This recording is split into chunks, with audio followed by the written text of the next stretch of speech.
Okay, so right now we have this kind of thing going on.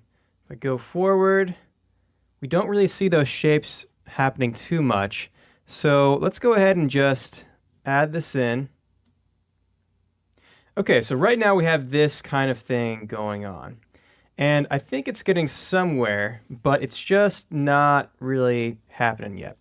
So let's try a couple things real quick. For one, let's go to our main noise right here, and I want to animate the offset. So for right now, let's just say this, $T in the Y direction. We'll do that, and we'll also do that right here. So offset $T, so that now it kind of looks like this is moving downwards, which is really cool. And I like this whole idea of things just falling downwards as we go. Now, to be honest with you, I'm not really feeling this whole cell thing, the cell Voronoi shape happening. You know, I think another lesson here to mention is that whenever you're working on the stuff, never be too sold on an idea to where you can't let it go. It's really hard, but you have to do things and then erase them, and then do things and then erase them, because what you're searching for here is the right answer. And if you're just feeling like right now these cells just aren't working for me, if that's the case, then feel free to just start all this from scratch. So let's try something completely different. Let's say not a piezo, maybe let's try a wavy turbulence. Let's go down here and fix this again. Yes, let's try a wavy turbulence to start. Clip out these highs, and I have this idea. I like this, motion going downwards that we had with this animation. It's kind of like it's flowing downwards. And so what if we have a slower speed on this and then maybe a faster speed happening with this guy somehow, and we can basically have one overlaying the other and create this like disjointed feel. That'd be really cool. So let's go to the offset and say $T times 2. And we'll do this kind of thing. So now we really have this kind of almost like cumulus clouds building up and then just falling down over the sphere. It's really cool. I like that. Okay, so if we have that going on, how can we make this even more interesting? Well, let's try taking another noise right here. And I like using the offsets right along there. It's giving us a warning here.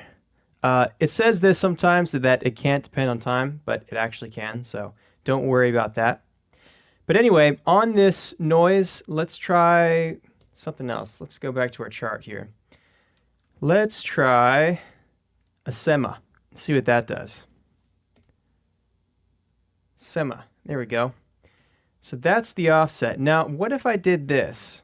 What if I changed the range of that offset and I really just exaggerate it a lot?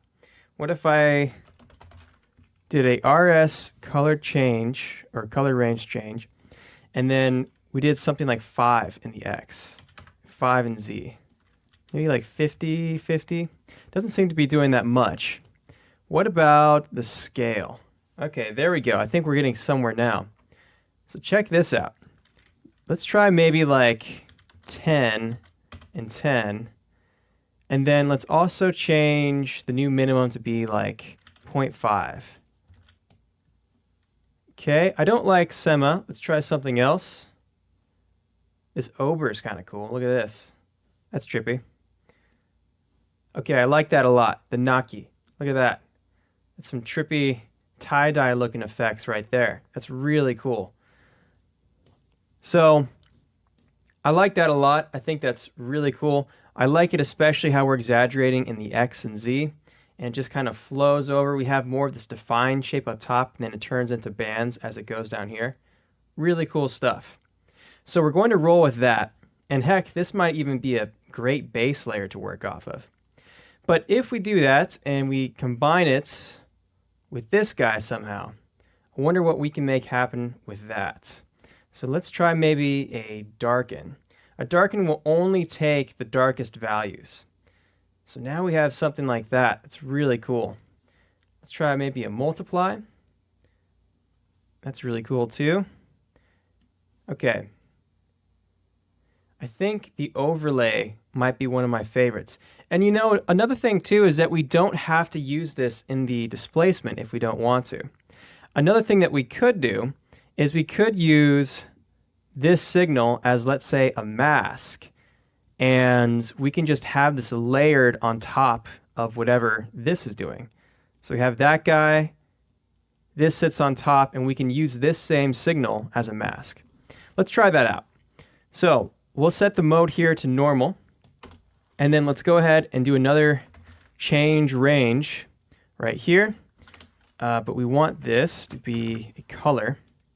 So we'll do that, and then we'll just clip out the value. So to do that, just say this: anything that was 0.1 is now going to be, now should be white. I believe that's how that works, but actually I'm wrong on that. Let's go ahead and use a gain instead. Yeah, sorry about that. A little bit of a experiment right there. Vector gain. This will increase the contrast. I'm just trying to get the values here to be more of a pure white so that we don't have in-between values happening when this goes to mask. So let's take our gain and bring this way up. Yeah, something a little bit more like that. We'll just do 1 across the board. So 1, 1, 1. Okay, there we go. So this is going to be our mask. The layer itself looks like that. So that when all this comes together now, we have that kind of thing going on. And actually, it would be cool if we include some of those blacks in there. So, not liking that either. Again, I'm improvising here. So, I know this is like very chaotic, this whole process, but it's kind of, the artistic process is kind of like that. It's very chaotic, and then out of the chaos, you're trying to gather what is the project and what it should be. That's very much how this artistic process happens here. So you're creating things, you're getting rid of things. It's very normal to do. Okay, so back to the blend mode. Let's try maybe a hard light or a soft light, something like that. I kind of like the hard light right now. Okay, so if we did that, just out of curiosity, let's see what this looks like as a displacement and go from there. Okay, and as a displacement, I'm not liking it. It's just too, like, you know, gooey looking. Instead, though, I like the signal. So we can use that signal, and I think the way to do this is let's use the actual surface that's not this new stuff as the displacement. So we'll just do this. We'll keep this guy totally separate, so we'll have that as the base. Let's take our displacement way down, maybe say 0.01. There we go. So we'll use that kind of as like a baseline. And then on the shader itself, this is where I think this guy is going to be really cool. If we go and create some kind of preset, let's say maybe like a aluminum or let's do a copper. I think that'll be interesting. So if we do a copper, and then maybe we can use this signal as the reflection weight. Let's see what that does. So let's go ahead and get rid of the displacement real quick. But if we just go forward, yeah, look at that. Now it's starting to get kind of cool. So we have this interesting thing happening right now. And combined with the displacements, we have this kind of thing. So I think that's really cool. Now, what we can try doing is we can try taking the inverse signal of this. So let's say RS invert. And what might look really cool is to take the emission channel and to basically emit light anywhere that the copper is not happening. So what if we did this? Emission color is right there.